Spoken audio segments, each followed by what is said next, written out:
നമ്മുടെ വീട്ടുമുറ്റത്ത് കയ്യെത്തും ദൂരത്ത് നട്ട് വളർത്തേണ്ട 3 ഔഷധ സസ്യങ്ങളാണ് ഈ വീഡിയോയിൽ ഉൾപ്പെടുത്തിയിട്ടുള്ളത്.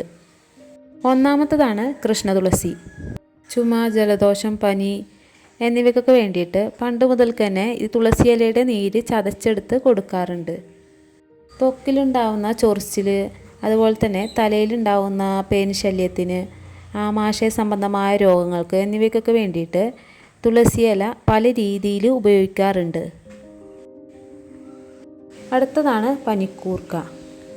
ഇതിൻ്റെ പേര് പോലെ തന്നെ പനിക്കും ജലദോഷം, ചുമ, കഫക്കെട്ട് എന്നിവയ്ക്കൊക്കെ വേണ്ടിയിട്ട് ഇതിൻ്റെ ഇലയുടെ നീര് ഉപയോഗിക്കാറുണ്ട്. പനിക്കൂർക്ക സർവ്വരോഗശമിനിയാണ്. കുട്ടികൾ മുതൽ മുതിർന്നവർ വരെ ഇത് ഉപയോഗിക്കാറുണ്ട്. ഇതിൻ്റെ തണ്ട് ഒടിച്ചു കുത്തിയാൽ തന്നെ പെട്ടെന്ന് വളർന്നു വരാറുണ്ട് ഇത്.